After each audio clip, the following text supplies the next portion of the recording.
los que están invitados, los que vienen por interés personal, muy bienvenidos a todos. Esta clase de apraxia del habla infantil, vamos a hablar un poquito sobre los pilares teóricos para una práctica basada en evidencia, sobre evaluación e intervención, ¿ya? Entonces, lo primero que vamos a hacer es repasar un poco lo que hemos aprendido del marco teórico de los trastornos de los sonidos del habla, entendiendo que la apraxia del habla infantil forma parte de este paraguas enorme que son los trastornos de los sonidos del habla, como parte de los trastornos motores del habla. Entonces, tenemos que la apraxia del habla infantil es un trastorno motor del habla que a su vez este tipo de trastornos, al igual que la disartria, que la apraxia adquirida o la apraxia del desarrollo en la infancia, van a ser un trastorno de los sonidos del habla. Y vamos a recordar que se entiende ya desde el 2005 que los trastornos de los sonidos del habla van a englobar tanto alteraciones fonéticas como fonológicas. Las fonéticas van a poder ser de origen morfológico, neurológico o de aprendizaje motor, y las fonológicas van a corresponder a todas las que tengan origen perceptivo u organizacional en la producción. Vamos a entrarnos un poquito en la teoría y nos vamos a basar en esta propuesta del modelo de producción de habla de Caruso y Strand, que son dos investigadores que llevan años investigando sobre los trastornos que afectan al habla, y ellos plantean que lo más importante es conocer el sistema de sonidos para poder ver el desarrollo de los fonemas y el reconocimiento de los errores fonológicos. Así también hay que conocer los movimientos necesarios para poder generar la producción de estos sonidos. Entonces, el habla no es solamente un acto motor, transmisión de pensamientos o ideas, sino que vamos a necesitar un sistema consolidado entre la cognición, el lenguaje y la producción motora propia de esta habla, ¿ya? Entonces, cuando nosotros partimos nuestro proceso de comunicación, esto parte con una idea, con un pensamiento, con el deseo de querer comunicar algo, y eso tiene un origen cognitivo. Luego, por medio del lenguaje, vamos a establecer cuáles van a ser, vamos a ir escogiendo las palabras con las que vamos a estructurar este lenguaje, y para eso vamos a tener un mapeo fonológico y una estructura sintáctica que van a responder al código con el que nosotros vamos a estar comunicándonos. Recordemos que la comunicación se basa en una interacción de un código en común que se transmite por medio de símbolos y signos, ¿sí? Rememorándonos así muy a los inicios de la comunicación en primer año. Una vez que nosotros tenemos ya el mensaje establecido con nuestro código lingüístico, respondiendo a nuestra lengua, con nuestras estructuras gramaticales y fonéticas fonológicas establecidas para conformar el mensaje, viene el planeamiento sensorio-motor. Este planeamiento sensorio-motor implica que yo voy a organizar toda esta información en una secuencia de movimientos y monitoreo o intramonitoreo de lo que yo estoy haciendo para poder verificar que estoy diciendo lo mismo que estoy pensando. Entonces, cuando nosotros tenemos una alteración a este nivel de la planificación sensoriomotora, podemos decir que estamos frente a una apraxia del habla infantil, o frente a un problema de apraxia si estamos hablando ya de un trastorno adquirido también. ¿Qué es lo que vamos a tener alterado acá? Va a ser la configuración general espacio temporal de cómo yo voy a ir organizando el sonido y la dinámica de los movimientos que vamos a utilizar para este sonido. Es decir, yo no soy capaz de planificar en el tiempo y en el espacio el movimiento necesario para que pueda producir un sonido acústico que se relaciona con un fonema. ¿Ya? Entendamos que la apraxia del habla se asocia exclusivamente a los sonidos del habla. Luego de esta planificación tenemos la programación sensoriomotora. Y aquí estamos en un nivel donde vamos a tener que relacionar muchos aspectos diferentes como el posicionamiento dinámico del movimiento o de la estructura, la fuerza, la relación entre las diferentes estructuras, los órganos pasivos y activos en función al sonido y a la palabra que vamos a producir, y el tiempo. ¿Cómo nos organizamos en tiempo y espacio para que estos movimientos se realicen en el orden exacto, con la precisión y la agilidad exacta, para que pueda salir la palabra hablada? Eso es la programación sensoriomotora.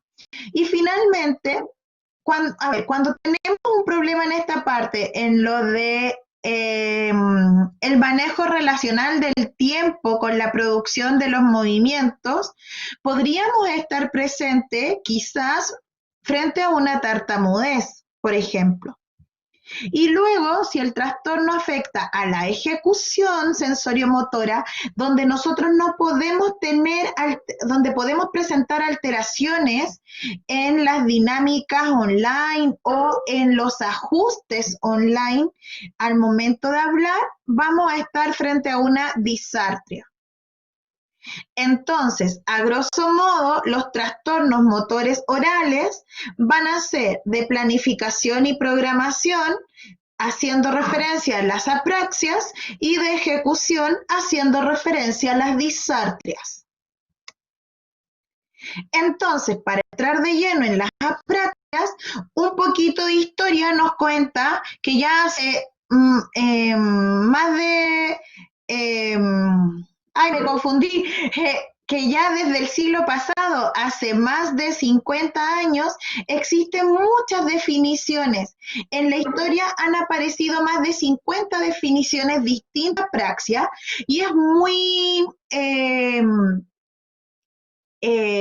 simpático lo que ocurre con este efecto, porque dentro de estas definiciones hay definiciones que son similares, que uno dice, esto es lo que decían de dispraxia, por ejemplo, otras que se van complementando. Yo junto esta definición con esta y me da el cuadro completo, y otras que definitivamente son opuestas. Entonces uno tiene que ir leyendo y profundizando completamente para ver a lo que se está refiriendo. Ya desde el siglo XIX que encontramos reportes de sintomatologías apráxicas en cuadros descritos por la literatura. Sin embargo, hay muy pocos estudios a nivel mundial de este cuadro, y la gran mayoría son en lengua inglesa. El interés por este cuadro empieza a aumentar en la década de los 70, donde existe como el boom de la apraxia del habla infantil y se empiezan a generar mayor cantidad de estudios, propuestas terapéuticas, propuestas de evaluación, pero siempre en inglés. En español hay mínimos estudios, y ninguno que yo personalmente haya encontrado en población chilena. Llevo 2 años estudiando muchísimo de apraxia, más a profundidad, y la verdad es que no hemos encontrado. Pero más adelante les vamos a dar sorpresas con respecto a eso. Para la definición entonces de la apraxia del habla infantil nos vamos a basar en la ACHA y vamos a entender que es un trastorno neurológico pediátrico de los sonidos del habla, y afecta principalmente la precisión y la consistencia de los movimientos. También es importante mencionar que se ve afectado en ausencia de trastornos neuromusculares, es decir, no van a haber afectaciones en los reflejos, no va a haber un tono anormal, no van a haber problemas de fuerza muscular, ¿ya? No justifica, esas falencias no justifican la apraxia. Puede ocurrir como resultado de un deterioro neurológico conocido, o sea, yo lo puedo asociar a una parálisis cerebral o a un síndrome, pero no lo puedo justificar por los trastornos neuromusculares que sean de base de este trastorno. Puede estar también en asociación con trastornos neuroconductuales complejos de origen conocido o desconocido. O sea, podría concomitar con un trastorno del espectro autista, por ejemplo, perfectamente, o como un trastorno de los sonidos neurogénicos o idiopáticos del habla, que son básicamente los menos que sea una apraxia del habla pura. ¿Ya? El impedimento central, como ya lo vimos en la especificación de Caruso y Strand, es la planificación y la programación de los parámetros espaciotemporales, como yo organizo mis movimientos en el tiempo y en el espacio, de la secuencia de movimientos, que da como resultado errores en la producción de los sonidos del habla y, muy importante porque esto fue agregado hace poco, la prosodia. Esta definición se encuentra en estudios, si bien es del 2007, se encuentra en estudios aún para seguir especificándola y mejorándola. Los últimos estudios, o los estudios que encontramos referente en relación a la apraxia del habla infantil, tienen diferentes líneas de investigación. En cuanto al posible papel de anomalías en el cerebro o en otras partes del sistema nervioso, han existido algunos estudios que han ido marcando ciertas tendencias, pero no han podido dar nada concluyente. Tenemos los estudios de Cádiz, que los hizo con niños con apraxia idiopática, que encontró un giro supramarginal izquierdo engrosado en comparación a los niños control. Por lo tanto, podíamos decir que en estos niños con apraxia del habla infantil había un problema en la inhibición de la información que se decodificaba y se enviaba a la zona frontal. En otros estudios, como los de Alexander Bosch, Lerch y colaboradores, y los de Preston y su equipo, entre el 2013 y el 2014 se presentó la hipótesis de una inmadurez o un desarrollo alterado en la conectividad, donde el córtex engrosado puede reflejar la pérdida de la poda sináptica, que normalmente va a ocurrir en el primer año de vida. Entonces acá lo que ocurre es que hay muchos canales de acceso para la información y no hay una vía única que pueda ir organizando la información decodificada y que se requiere codificar para una expresión oral. Y luego, Legua, creo que se dice, y Morgan, en el 2012, ellos presentan un estudio de resonancia magnética donde muestran que hay una estructura normal a nivel cortical, pero sugieren anormalidades microscópicas de la materia blanca o de la materia gris. En conclusión, ninguno de los estudios que he presentado ni otros hasta el momento han podido dar una conclusión específica o que pueda disminuir el rango diagnóstico a nivel de este cuadro. Otra línea de investigación son los factores genéticos y cómo la carga genética puede tener un papel importante a nivel de este trastorno. Y tenemos que ya las primeras investigaciones parten en el 2001 con este punto y dicen que la apraxia del habla infantil se puede asociar al gen FOXP2, lo cual a esta altura no es una novedad porque la mayoría de los trastornos de comunicación, lenguaje y habla están asociados en una cantidad amplia de estudios al gen FOXP2, por lo tanto no es un diferencial. O sea, Podemos tener niños con trastornos fonológicos, con TSH, con apraxia, con tartamudez, y nos aparece el mismo marcador genotípico, entonces no sería un diferencial para la apraxia. Más tarde se va a asociar también a la proteína CNTNAP2 del gen de la familia del FOXP1. Entonces ahí ya entramos a aumentar un poco la probabilidad o la diferenciación con el resto de los trastornos, pero es súper importante que el FOXP1 también es parte de la familia del FOXP2, entonces estaríamos dentro de la misma línea genética de relaciones con los trastornos de la comunicación.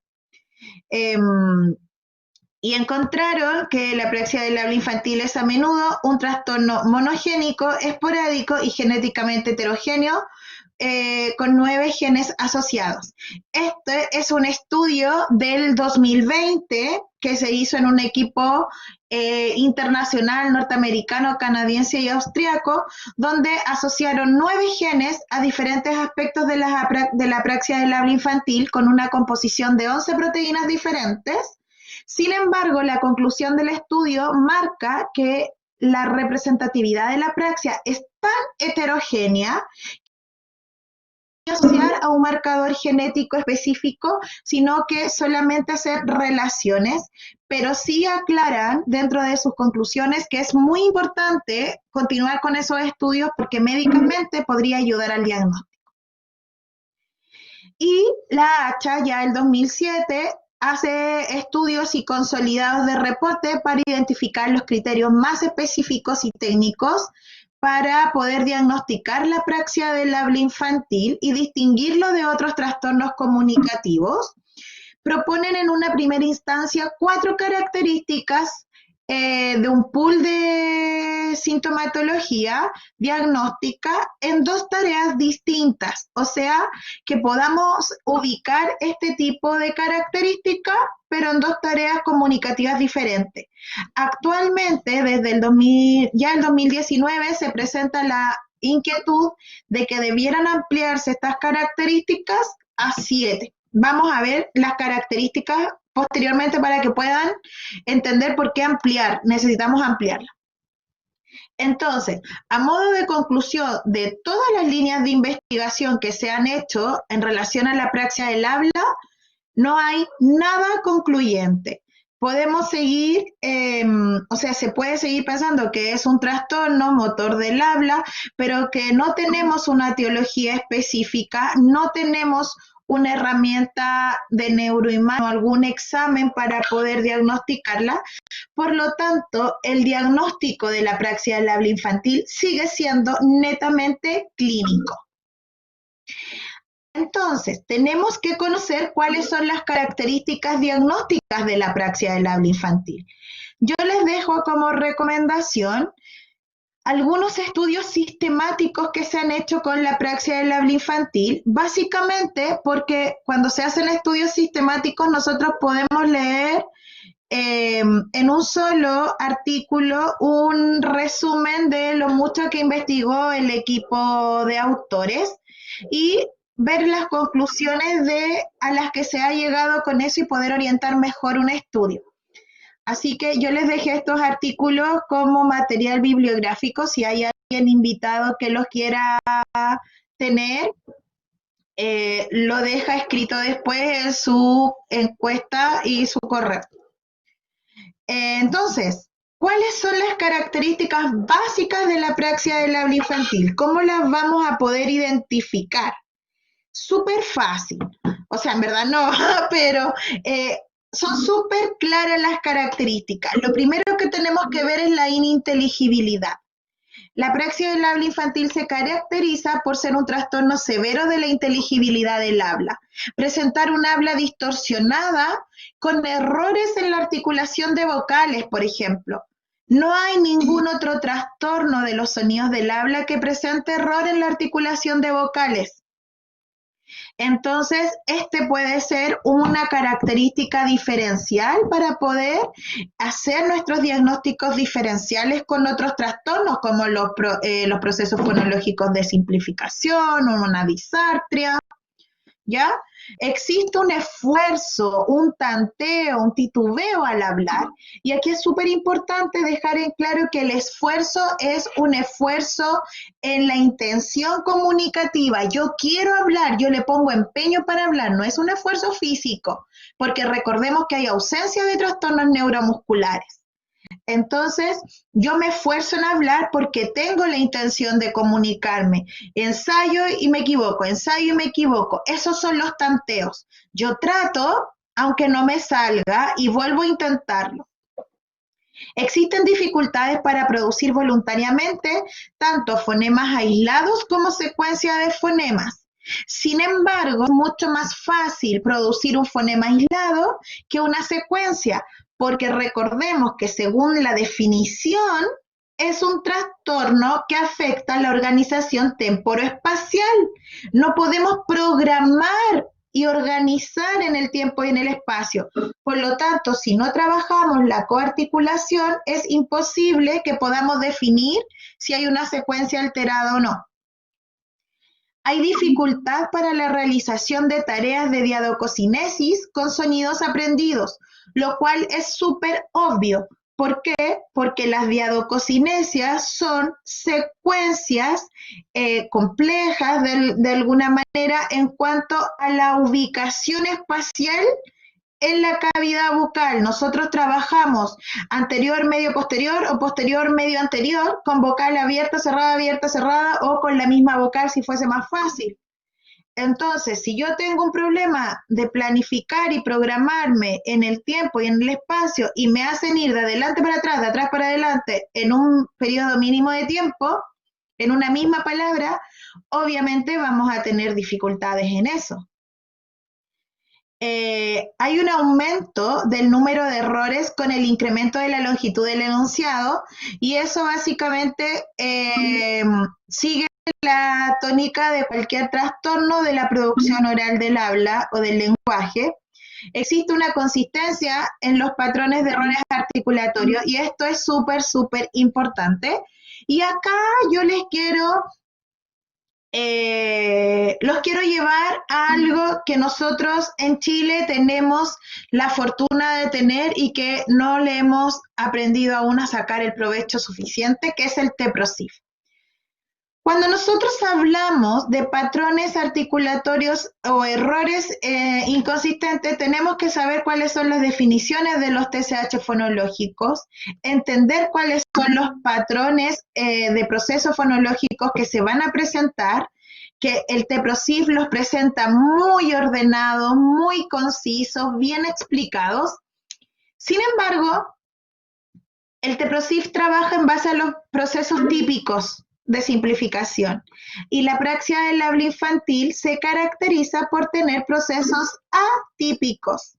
Entonces, cuando nosotros pasamos el TEPROSIF y nos encontramos con un niño que no somos capaces de clasificar lo que está diciendo, que no es una asimilación, no es una sustitución, no es una estructura silábica, y nos vamos a la última filita que dice otros. Ahí tenemos que poner atención. Cuando nosotros tenemos muchos otros en un test, como el TEPROSIF, podemos ya empezar a pensar que es una praxia del habla infantil, porque si fuese un trastorno fonológico lo podríamos clasificar. Ese es un muy buen tip. Tenemos otros estudios que dan énfasis que no todas las alteraciones de la praxia del habla infantil tienen que ver con las características sonoras y organizacionales del habla, sino que también tienen que ver con los aspectos suprasegmentales del habla. Entonces, que pueden haber alteraciones como una excesiva nasalidad, por ejemplo, alteraciones a nivel de la acentuación inapropiada, de la prosodia, ¿ya? Entonces vamos a tener un trastorno que se va a ver afectado tanto en los aspectos segmentales como en los suprasegmentales de la producción oral. Ahora, ¿cuáles son las herramientas para que nosotros podamos evaluar la praxia del habla infantil? ¿Qué es lo que hay hoy en día? Y frente a esto le tengo buenas y malas noticias. Las buenas noticias es que ya hay material para poder evaluar desde niños muy pequeños, desde los 2 años preescolares, hasta niños de 11 años, 12 años. ¿ya? Cada vez han ido aumentando más los estudios y las propuestas de evaluación. Tenemos que los test más utilizados o los más reconocidos son el BMPAC, que es el que creó Deborah Hayden y Square, que son del PROM Institute, ya desde 1999 con una propuesta de evaluación. Luego Strand y su equipo el 2013 hicieron el DEMS para niños de 3 a 6 años y llegamos ya a Chilberg el 2010 pasando por Kaufman, que hacen el MSAP, que va desde niños, adolescentes y adultos. Ahora, de todos estos instrumentos, solamente Strand tiene su protocolo con un tipo de validez, con una evidencia en la viabilidad y en la validez y la viabilidad. El resto o tiene validez, evidencia parcial o simplemente no tienen, ¿ya? Ahora, ¿qué es lo que evalúan estos test? Evalúan estructuras orales, evalúan la función motora del habla, evalúan prosodia, movimientos no verbales también, voz, praxias, eso en general entre todos los test. Ahora, ¿cuál es la noticia de esto? Que no tenemos herramientas en español. No hay absolutamente nada para evaluar la praxia del habla infantil en español. Entonces, en virtud de eso, les voy a presentar una propuesta que tiene Hayden y Square desde el 94 que se llama jerarquía motora. La jerarquía motora la presentaron a modo de intervención de los trastornos motores orales del habla y evoca el entrenamiento de los movimientos de los subsistemas del habla, pero de manera jerárquica.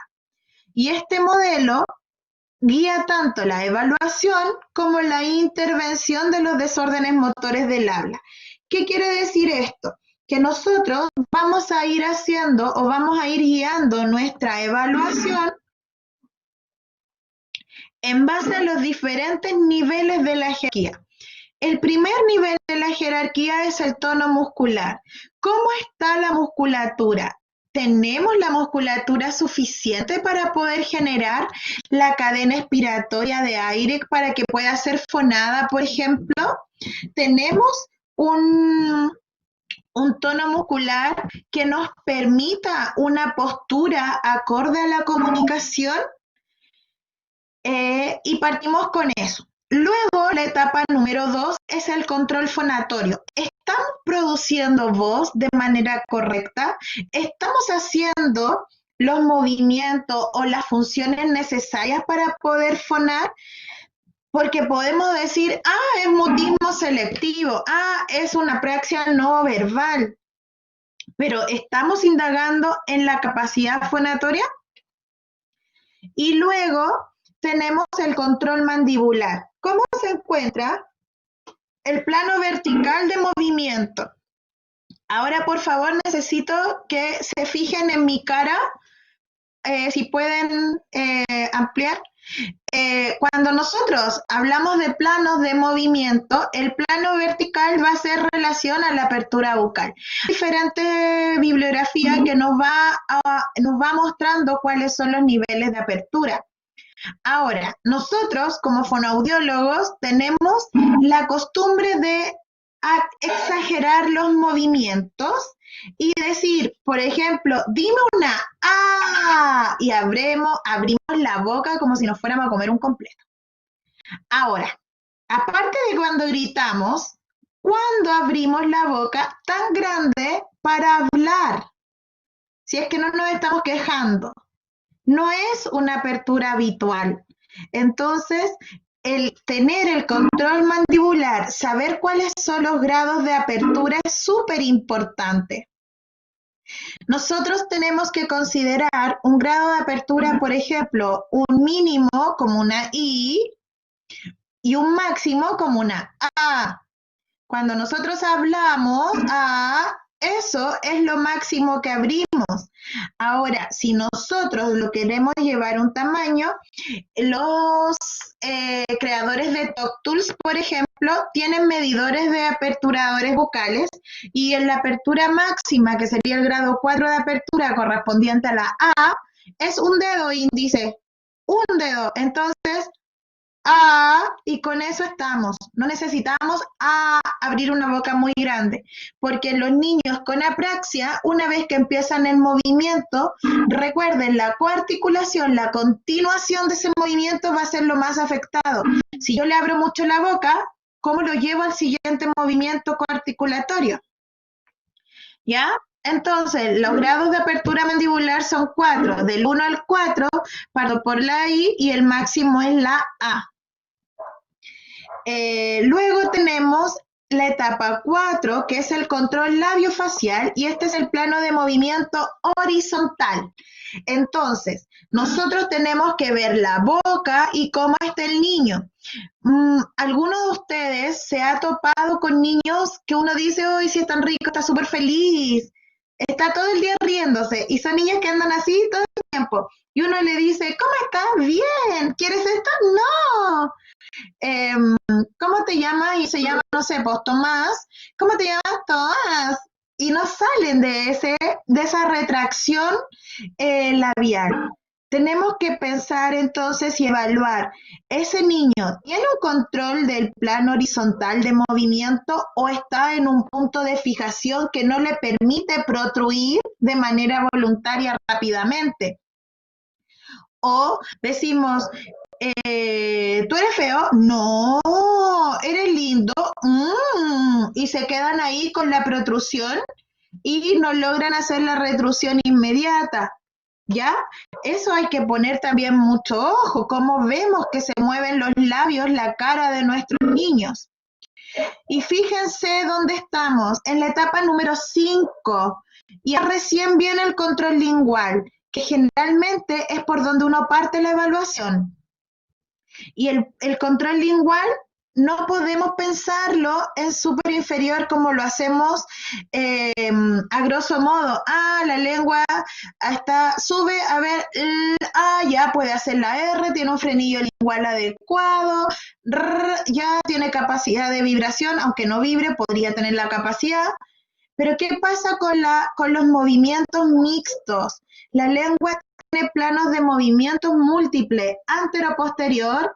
Por ejemplo, en los velares, cuando hacemos velares con A, velares con I, K, ahí estamos haciendo un movimiento supero-posterior para llegar a la K. La lengua se va hacia atrás y hacia arriba, y cuando hacemos la A se devuelve de arriba hacia abajo y adelante. Esos movimientos no podemos olvidarlos porque la lengua tiene una capacidad motora impactante. Y nosotros, para hacer solamente una sílaba, podemos generar movimiento en todos los planos. Luego ya la etapa 6 es el movimiento secuenciado, y acá tenemos los planos múltiples de coarticulación. Y ¡oh, sorpresa! Acá están las palabras, están las sílabas, están los enunciados. Y muchas veces en nuestra dinámica evaluatoria, nosotros partimos de codificación, a ver, muéstrame, defínelo, reconoce, ya, nómbramelo, no me lo nombra, mira, repíteme la palabra, usamos mucho el TAR o usamos directamente el TEPROSIF, pero encontramos errores, sí, encontramos la falencia, ok, pero no encontramos la justificación de esa falencia, no fuimos mirando más para abajo, y eso es súper, súper importante. Y como última etapa, el aspecto suprasegmental, la prosodia, cómo está la acentuación, cómo están los tonemas, cómo está la melodía que se está utilizando para hablar en los diferentes contextos. Y el tiempo que se está utilizando para hablar. Entonces, si bien esto no es un instrumento de evaluación, es una guía que los va a ayudar y los va a orientar en la evaluación de cualquier trastorno motor del habla.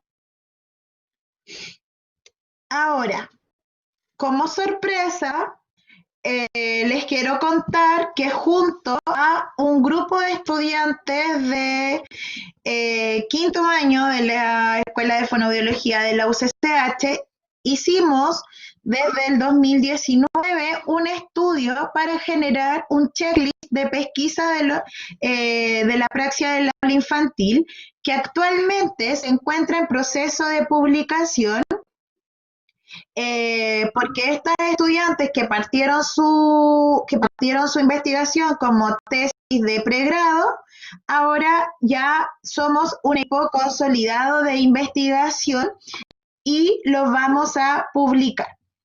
En la pauta de pesquisa de las características de la apraxia del habla infantil es creado inicialmente por Margaret Fitch, una fonoaudióloga norteamericana, publicado en su libro Cómo tratar la apraxia del habla infantil, el cual nosotros lo tradujimos y lo validamos al español y a la población chilena por medio de juicio de expertos. Este test cuenta con características generales, características motoras verbales, características suprasegmentales, características lingüísticas y características educativas. Lo que busca este checklist es que el evaluador, el fonoaudiólogo, pueda tener un listado de características en las que se tenga que fijar y pueda verificar si el niño las tiene o no. Por medio de esta observación, poder ir orientando la evaluación clínica de cada fonólogo para darle mayor empoderamiento a la hora de hacer este diagnóstico, ya que aún no contamos con herramientas de evaluación específicas en nuestro país, ni en español. Entonces, ¿en qué debemos fijarnos para pesquisar una apraxia del habla infantil? Lo primero y más importante es la inteligibilidad y la coarticulación, las características prácticas y sensoriales que va a presentar nuestro niño. ¿Cuál es la restricción articulatoria que presenta el niño? ¿Es un niño tutututu, que solo dice una consonante y una vocal? ¿Es un niño con múltiples procesos fonológicos de simplificación que yo ni siquiera puedo transcribir en un TEPROSIF? ¿Cómo está el acento y la prosodia, los aspectos suprasegmentales del habla? ¿Existe la presencia de tanteo? ¿Vemos que es un niño esforzado para hablar? También importante la imitación, chiquillos. La imitación está súper deteriorada en los niños con apraxia del habla infantil, por lo tanto se afecta considerablemente la repetición. Y acá nos encontramos frente a una complicación importantísima para nosotros los fonoaudiólogos, porque el fonoaudiólogo ocupa muchísimo la repetición como herramienta de intervención. Entonces, cuando vemos que no repite, es como que nos cortaran las manos. Entonces, no podemos usar la repetición como una herramienta de nuestro tratamiento, sino que tiene que ser parte de nuestros objetivos a tratar. Y algo súper importante es el tema de la personalidad y el desempeño en la lectoescritura.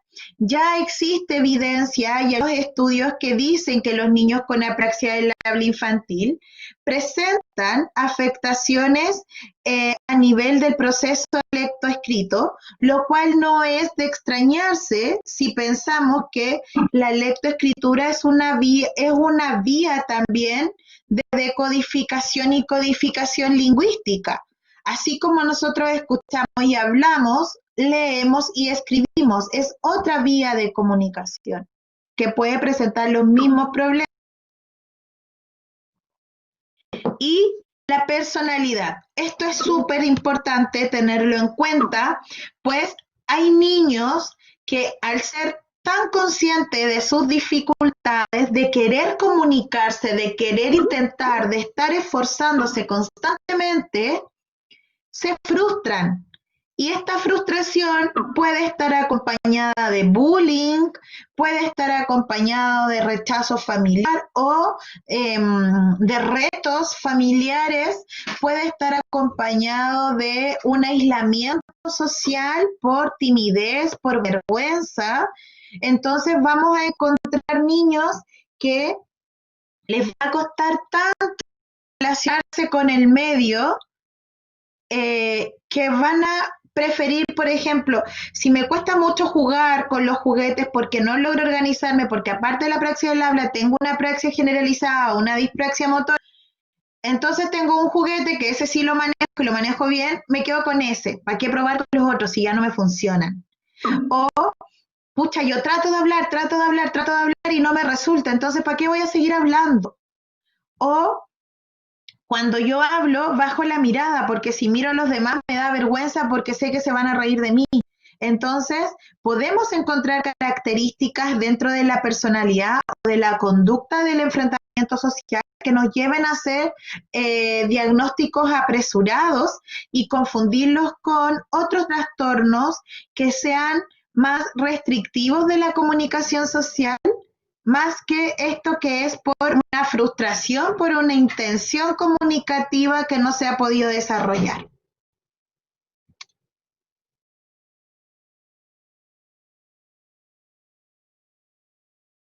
Entonces,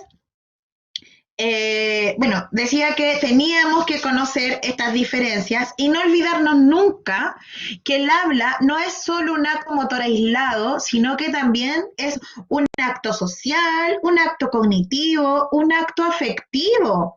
Por lo tanto, va a tener que relacionarse intrínsecamente con el lenguaje y con la cognición. No los podemos separar. Comprender cómo esos procesos y la interacción se van a afectar, cómo un niño que tenga un déficit intelectual severo puede tener alterada también sus capacidades de producción oral o de procesar lenguaje expresivo, es súper importante. Comprender cómo los disturbios en cada uno de los niveles del procesamiento va a determinar la naturaleza del desorden comunicativo que va a presentar el niño y desarrollar métodos y procedimientos para encaminar cada uno de los déficits de procesamiento motor en particular. Y eso es súper, súper importante, porque no vamos a tener una receta de cocina. No van a salir de acá diciendo, con esta hojita yo voy a tratar una praxis. No, no funciona así, porque yo puedo tener 2, 3, 5 niños con apraxia del habla infantil y ser todos diferentes. Y vamos a necesitar estrategias diferentes y vamos a necesitar aprendizajes motores diferentes. Entonces, lo importante es conocer los principios del aprendizaje motor.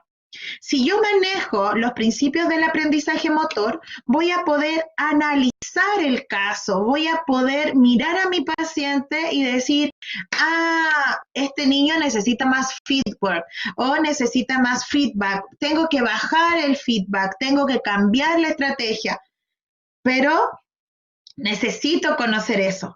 Entonces, ¿qué son los principios del aprendizaje motor? Son los procesos de adquisición de la capacidad de producir acciones con destreza como resultado de la experiencia. Y esto es súper importante. Si no hay experiencia, no hay aprendizaje motor. Y esto ya lo vemos desde cualquier tipo de aprendizaje. El control del movimiento oral es el problema más frecuente identificado en los niños con desórdenes motores del desarrollo del habla. Por lo tanto, nosotros vamos a tener que enseñar este aprendizaje. Vamos a tener que enseñarle a los niños a aprender qué es el movimiento. En estos niños, el control del habla, de la lengua, de los labios, de la mandíbula, son útiles, van a ser útiles los métodos kinestésico-táctiles, y esto grábenlo, que clarifican los patrones de movimiento, amplitud y trayectorias de la duración. Es súper, súper importante, perdón. entender que vamos a tener que usar estrategias que no son tradicionales, que no son psicolingüísticas ni lingüísticas, que son kinestésicas y táctiles. Entonces, vamos a tener que aprender cuáles son los principios a las bases del movimiento. ¿Cuáles son los precursores del aprendizaje motor? Primero, un desarrollo de la confianza. Si nuestro usuario no confía en nosotros y no confía en su capacidad de hacerlo, no vamos a llegar al movimiento. La motivación es súper importante. La atención focalizada en el proceso. Necesitamos tiempos de atención para que se pueda fijar este aprendizaje. Y los factores que influencian este aprendizaje motor van a ser la velocidad, la eficiencia, la precisión y la generalización. Y cada uno de estos factores se va a ir relacionando con el precursor. Eso es súper importante, porque yo puedo conseguir una producción oral en una sílaba directa, ma, por ejemplo. Puedo decir que el niño me repita la sílaba ma, pero cuando yo le diga, ahora dime mamá, voy a estar aumentando la velocidad, voy a estar necesitando mayor eficiencia, voy a estar haciendo que generalice esos 4 movimientos aislados o esos 2 movimientos articulados y voy a necesitar de nuevo confianza en que lo puedo hacer, atención para llegar al final y motivación para llegar a ese paso de la terapia también. ¿Sí? Entonces esto es un circuito. ¿Cuáles son los principios del aprendizaje motor? Tenemos otro principio súper importante, la prepráctica. Tenemos que preparar al niño para aprender y esa preparación implica que el niño reconozca sus capacidades. Entonces, si yo tengo un niño que no tiene producción oral o que son restrictivos exclusivos, como los tutututu. Entonces, los niños que son muy restrictivos, como los tutututu que le digo yo, tienden a tener aspectos suprasegmentales más desarrollados. ¿Por qué? Porque usan los únicos fonemas que manejan y potencian lo otro. Entonces, son más expresivos, tienen más gesticularización, mueven mucho las manos. Entonces, se dan a entender por gestos, por habilidades comunicativas no verbales. Entonces, si nosotros empezamos a hacer ejercicios, tenemos que potenciar lo que ellos tienen. Las respuestas positivas, por ejemplo, ¿viste que puedes? A ver, dime tú, ¿qué es esto? Y le muestro un gato, por ejemplo, y el niño me dice, es un gato, ¿viste que puedes decírmelo? Y le vamos dando esa confianza, vamos orientando a la práctica. Ahora vamos a decir gato, mírame a mí, gato, y lo llevamos a que él tenga un segundo paso. Por ejemplo, la distribución de la práctica es súper importante determinar la extensión de la frecuencia óptima de las sesiones durante la terapia. Y como hablábamos hoy día en la clase de TCH, la praxis del habla infantil tiene algunos estudios que apuntan a una dosis intensiva para tener gananciales. ¿Qué significa eso? Estudios de red principalmente indican que si yo hago una terapia intensiva de 5 veces a la semana, durante 3 semanas, cuando yo termine el tratamiento o el periodo de las 3 semanas, al dejar 1 mes y medio al niño sin tratamiento, voy a tener un aumento de los aprendizajes que se consolidan no siendo tratados en la terapia. Por ejemplo, yo le enseño a decir mamá y después en el mes y medio que está sin terapia, él aprende a decir meme, mimi, momó, mumu, por ejemplo. Es un ejemplo muy burdo. Pero ese ganancial es que el niño ocupa las plantillas que yo le enseñé, ocupa los ejemplos y va generando nuevos aprendizajes que va ganando en el tiempo de no tratamiento. y lo comparan con otro estudio que habla de trabajar 2 veces por semana durante 6 semanas. Y muestran que en este caso el niño logra aprender, logra mantener los aprendizajes enseñados en las sesiones terapéuticas, pero el ganancial es significativamente menor al del intensivo. O sea, no se generaliza de manera autónoma. Por lo tanto, hay que implica que requiere más sesiones durante un tiempo. El número de intentos, determinar si se utilizan muchas o pocas repeticiones. Y esto es súper importante, porque ya habíamos visto o hemos visto que para los TCH el número de repeticiones es súper importante, ¿cierto? Acá hay estudios que hablan de mínimo 100 repeticiones durante una sesión. Sin embargo, tenemos que saber si la repetición la voy a hacer yo como ejemplo o la va a hacer mi usuario.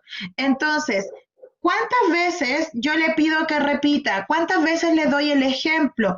¿Hago que la palabra se repita por sí sola, por una secuencia, por un contexto, o yo le voy dando el ejemplo? Y eso lo tengo que ir midiendo, porque ahí el feedback va a ser súper importante. El esquema de la práctica busca practicar las emisiones objetivos en bloques y en orden variado.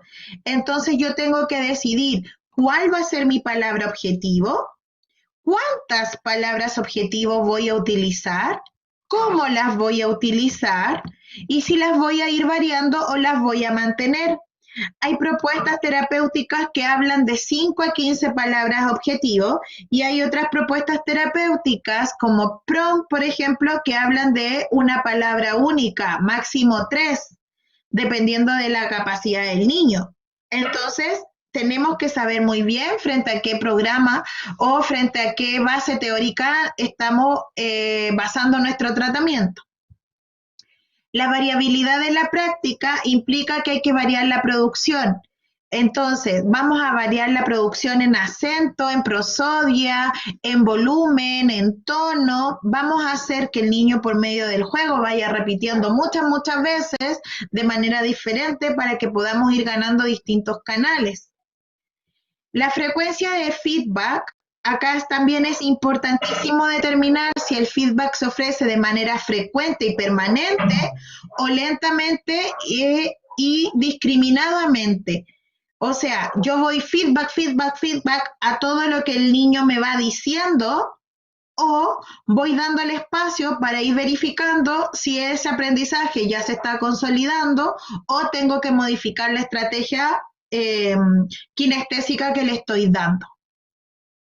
¿Cuáles van a ser los tipos de feedback? Y esto es súper importante porque en la praxis del habla infantil tiene que ser multicanal. Tenemos que dar bombardeos estimulativos, que después lo vamos a mencionar. Tenemos que dar bombardeos de estimulación ordenados, específicos, pero saber en qué momento darlos es súper importante. No todos juntos, no desordenados, no desorganizados. ¿Ya? Y eso implica el momento del feedback. Les pido que le saquen una foto a esta diapo porque después les voy a mostrar un video y quiero que vayamos viendo con los aprendizajes motores si los pueden ir identificando en la terapia.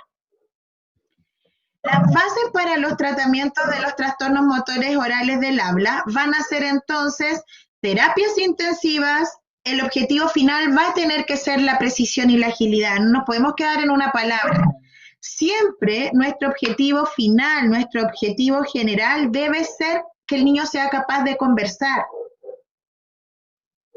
de que el habla tenga una funcionalidad para todas las instancias comunicativas en las que se puede utilizar. Tener periodos de recuperación entre las series de ejercicios, súper importante. Recordemos que es actividad motora. La velocidad se debe aumentar proporcionalmente a la precisión y a la capacidad del niño, dependiendo en cuál etapa nos encontramos. Y nos podemos encontrar en etapas muy avanzadas con un fonema o con una coarticulación específica y en otra mucho más baja con otro fonema u otro tipo de sílaba. solo la exactitud del sonido exacto y preciso se fija como esquema, no antes. Y eso es súper importante. Si yo voy a dar modelos y voy a dar retroalimentaciones para fijar un modelo motor, tiene que ser el perfecto. Si yo le estoy diciendo al niño que me diga la, con elevación lingual, ápice en los alvéolos, y el niño me dice la, dejando el ápice abajo, utilizando el dorso, pero me suena lápiz, loma, yo no puedo fijar ese movimiento. Entonces ese movimiento se va a mantener en trabajo hasta que logremos la precisión exacta. Porque recordemos que vamos a estar enseñando, vamos a estar haciendo aprendizajes de esos movimientos. Entonces, si nosotros afianzamos un patrón erróneo, después mejorarlo va a ser súper complejo. Las tareas deben seguir un orden de complejidad creciente, como en toda actividad. Sin embargo, en la praxis del habla infantil, la complejidad creciente es mucho, el nivel mínimo de complejidad es mucho más alto que en un TCH. Nosotros no podemos trabajar en una praxis del habla infantil sin palabras. No podemos aislar fonemas, no podemos segmentar fonemas. Tenemos que siempre trabajar con una sílaba única. Y esas, o sea, únicamente con un mínimo en sílaba. Entonces vamos a trabajar. ¿Podemos trabajar las vocales aisladas? Sí, porque tenemos sílabas compuestas por una sola vocal. Si no tenemos ninguna vocal, tenemos que trabajar la producción oral de las vocales, pero llevarlas siempre a una palabra. Si vamos a trabajar amor, amigo, ayuda, ¿sí? O al revés, tía, ma, y vamos trabajando. Nosotros le hacemos la coarticulación que el niño no puede hacer y el niño mantiene la vocal, por ejemplo. Pero no podemos trabajar, por ejemplo, sigue el caminito con la lengua arriba mientras dices la eso no, porque el niño lo va a poder hacer porque no está haciendo un movimiento de habla, ¿ya? Acordemos que el habla se trabaja con habla. Ahora, para el habla no nos sirven los movimientos no verbales. Sin embargo, si tenemos una praxis oral asociada, sí tenemos que trabajar movimientos no verbales y va a ser súper necesario. ¿Ya? Con eso, con esto clarísimo, vamos a poder planificar y hacer un tratamiento súper efectivo. Entonces, las estrategias terapéuticas corresponden al uso de multicanales, donde vamos a tener que usar la visión, el tacto, lo auditivo, lo sensoperceptivo, ¿ya? Es una terapia que no puede ser solamente percepción auditiva o muéstrame dónde está, no nos va a servir. Necesitamos el contacto, necesitamos el mapeo. ¿Por qué? Porque el canal propioceptivo va a ser el más importante. Necesitamos tocarlo, guiar, controlar la apertura mandibular, regular el nivel horizontal, ayudarlo a movilizar labios y mejillas, estimular o fijar los puntos de referencia para la lengua, y eso se hace con tacto. Repetición constante, ya lo habíamos dicho, agilidad en palabra y luego articulatoria aislada, nunca al revés. Entonces nosotros vamos a decir mamá, mamá, mamá, mamá, y después de eso podemos decir mamá, mamá, mamá, mamá. Antes no, porque mamá, mamá, mamá no es una palabra, no estamos generando un engrama.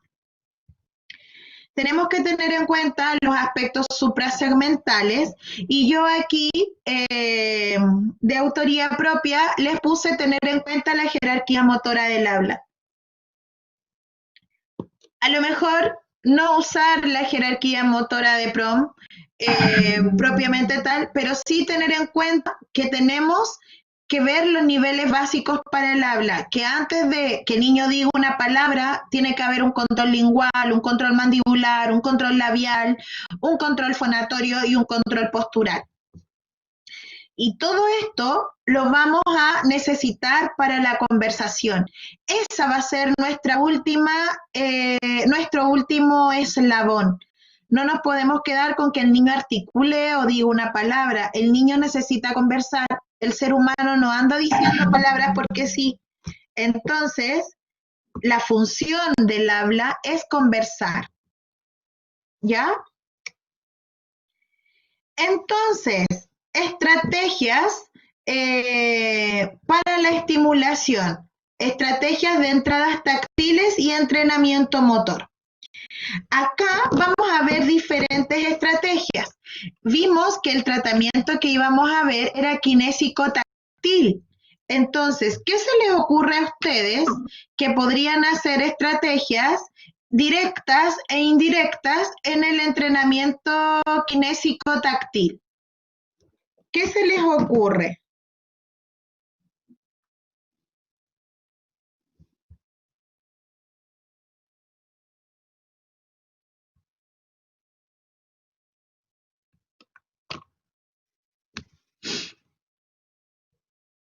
¿Me caí?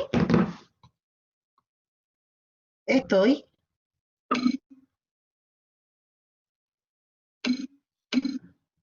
Ah, ya.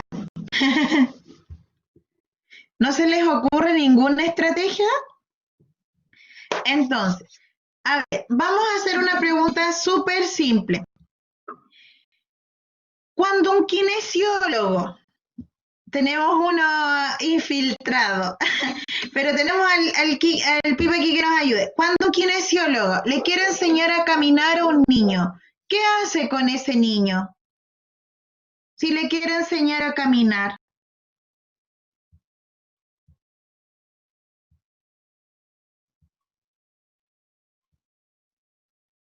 Ya, PROM es una estrategia. Entonces, ¿qué es PROM? Ya, el Felipe dice que estimula patrones. ¿Y cómo vamos a estimular estos patrones? Ustedes han visto la Teletón, ¿cierto? En la Teletón muestran siempre cómo se hacen las terapias, cómo se hace la rehabilitación, y hay una máquina que ocupan los kinesiólogos que se llama Locomat. ¿Lo ubican? Que es un robot, una especie de Iron Man, donde meten al niño adentro y hacen que el Locomat camine. ¿Sí? Entonces, como convertir al niño en Iron Man. Ahora, nosotros tenemos que ser el Locomat del habla. Entonces, si este niño no puede planificar, no puede programar, nosotros tenemos que llevarlo a que conozca los movimientos, los desplazamientos, los puntos de acceso, los puntos de coarticulación, ayudarlo, cómo se mueve la lengua, los labios, la mandíbula. Y vamos a estar haciendo este mismo ejercicio. Nos vamos a generar engramas, vamos a generar patrones de movimiento. Entonces, una forma directa de hacerlo es directo al niño. Como decían algunos, PROM es una estrategia kinésico-táctil de movimiento y asistencia. Entonces, yo quiero que el niño hable y vamos a hacer control táctil con la manito en la boca o en la cara del niño. Control mandibular. Las propuestas de PROM son iguales a las que hacemos en control de disfagia infantil con estos tres dedos. ¿Ya? Entonces, el anular va abajo de la pera, debajo del mentón, hacemos fijación en el piso de la boca, el índice a un lado de la cara, el pulgar al otro lado. Y con eso podemos hacer control mandibular, para que el niño pueda sentir que la mandíbula no puede abrirse más de lo que le da el freno de nuestro control. Con los otros dos dedos hacemos manejo facial. ¿Cómo hacemos eso? Por ejemplo, podemos ayudarlo a la protrusión o podemos ayudarlo a la retrusión con ambos dedos. ¿Ya? También podemos ayudarlo a identificar la sonoridad, perdón, la resonancia, si vamos a estar trabajando en boca o si vamos a estar estimulando un fonema nasal y vamos llevando la conciencia de la resonancia a la nariz. También podemos trabajar la sonoridad, enseñarles lo que es la vibración al momento de los sonidos áfonos o sonoros y los podemos llevar a esa toma de conciencia con la mano en la laringe. Todas estas estrategias van a ir ayudándonos a que el niño vaya mapeando cómo se hace un sonido. Y la indirecta es una vez que yo he mapeado, una vez que yo he puesto el mapping, una vez que yo he fijado algunos momentos, darle las señales.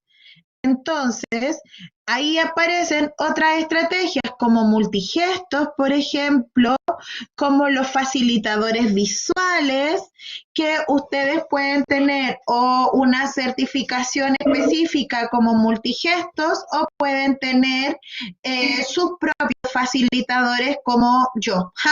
Yo uso facilitadores vocálicos súper específicos y de hecho creo que ya hay mucha gente usándolos porque los enseño en mis cursos o los comparto por Instagram y he visto que hay muchos que ya están usando el mismo modelo. Entonces, una vez que yo mapeo la vocal, A, E, I, O, U, directo, mapeé y llevé, asistí el movimiento, hago un indirecto. Por ejemplo, A, apertura, E, I, O, U, chiquitito. Y yo no toco al niño. Entonces, o me toco yo o se lo muestro. Y luego de eso lo paso a una lámina, la misma clave, pero visual, sin que yo haga el movimiento, sino que sea solo una foto.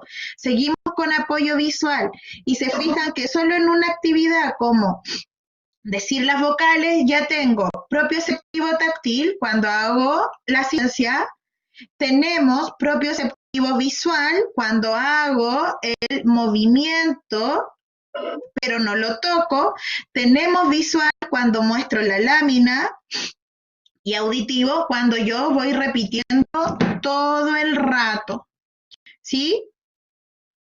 Vamos a ver entonces cuáles son los programas o cuáles son las propuestas que existen hoy en día en la programación, en la terapéutica de la praxia del habla infantil. Primero, como siempre es bueno basarse en la evidencia, les cuento que al igual que las otras investigaciones no tenemos mucho resuelto. Tenemos este estudio publicado por la revista Cochrane, que hicieron una revisión sistemática en 7 bases de publicaciones y encontraron 825 estudios referidos a praxia del habla infantil, de los cuales solo 31 tenían relación con tratamiento, pero ninguno cumplía con los criterios metodológicos de comprobación sin sesgo. Entonces, los autores concluyen que la revisión demuestra una falta de estudios de tratamiento que sean bien controlados y que aborden la eficacia del tratamiento de la praxia del habla infantil. Por lo tanto, se hace imposible decir que tal o cual programa es más efectivo que otro. ¿Cuáles son los programas que existen? Entonces, los más típicos o los más reconocidos son el Dynamic Temporal and Tactile Cueing, que es de Strand y Skinner, y esta propuesta está basada en la premisa de que es un trastorno primario que presenta dificultades de planeamiento y programación, está desarrollado para facilitar las habilidades de coarticulación, por lo tanto trabaja directamente con palabras, tiene un modelado de movimientos en contextos de habla y de producción fluida, y tiene un sistema donde entrega y retira las pistas de apoyo, fundamental para ir mejorando la precisión y apoyando la automatización. Hay amplitud y dirección de movimiento y presenta varios estudios donde han comprobado su efectividad o han demostrado su efectividad, pero ya vimos que pueden carecer de algunas estrategias metodológicas. El REST, Rapid Syllable Transition, está creado para facilitar el desarrollo de la mayor precisión.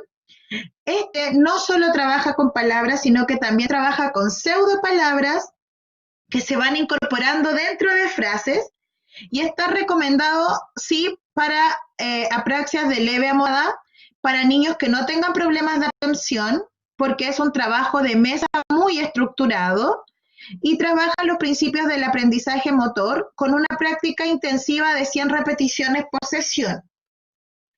Ahora, este modelo está en la página de REST. Ustedes pueden googlear modelo REST en internet y la autora tiene todos los pasos del modelo de cómo se hace y las palabras. El problema es que está en inglés, por lo tanto no lo podemos utilizar en español porque al ser pseudopalabras no responden a las mismas estructuras silábicas que en el español. Y tenemos el programa del Centro Nuffield, que es para dispraxia, que este tiene la base de que funcionan con un bottom-up, donde comienzan a trabajar en el desarrollo de programas motores precisos desde las vocales y las consonantes de manera individual, y luego van progresando de sílaba, palabra, frases y oraciones. Este programa es mucho más similar a los programas tradicionales por considerar la producción aislada. Usa imágenes de apoyo y y usan pictogramas que van a facilitar la producción. Este programa se vende completito, las imágenes, los listados de palabras, todo.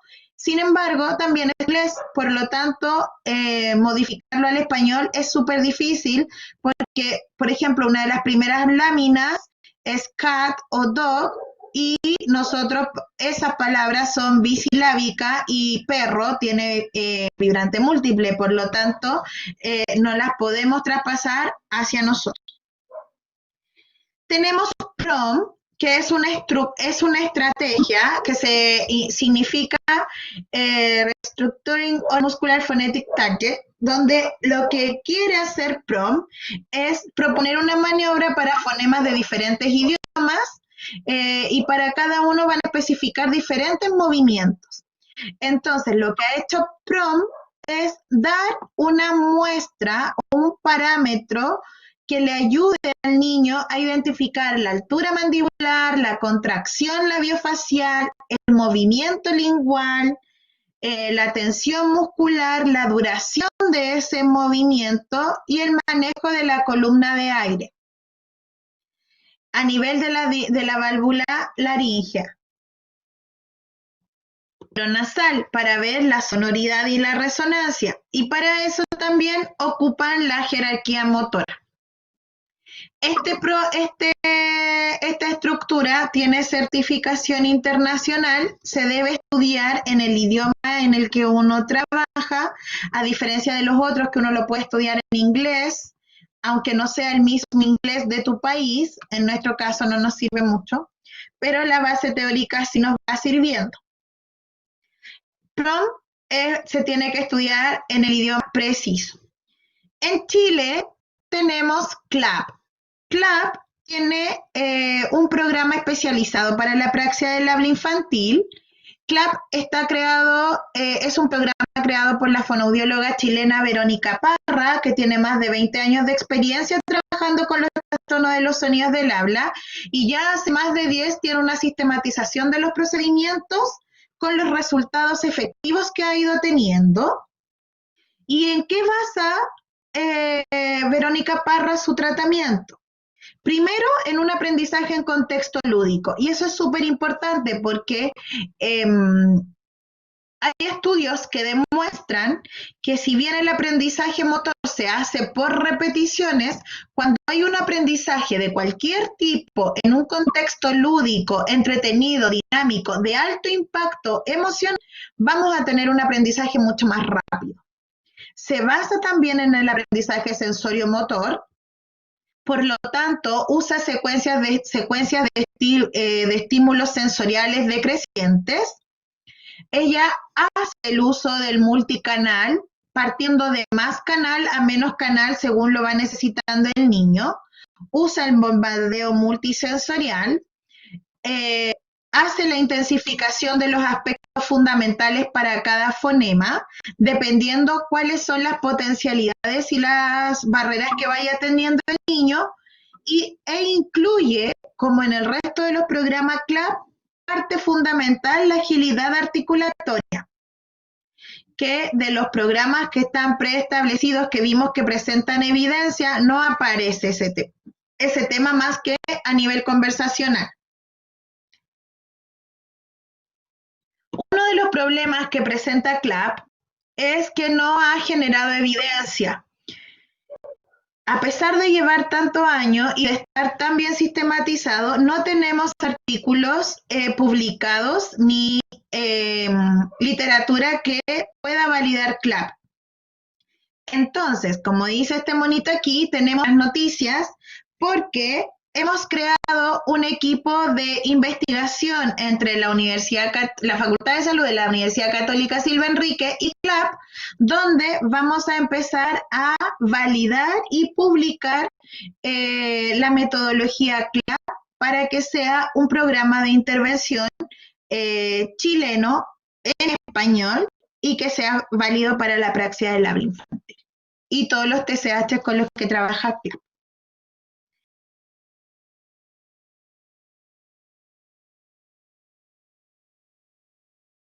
Bueno, eso ha sido mi presentación desde la teoría y la evidencia hasta cómo trabajo yo un poquito, mostrarles qué es lo que hago y cómo llevo la teoría a la práctica en la clínica. Espero que les haya gustado. Si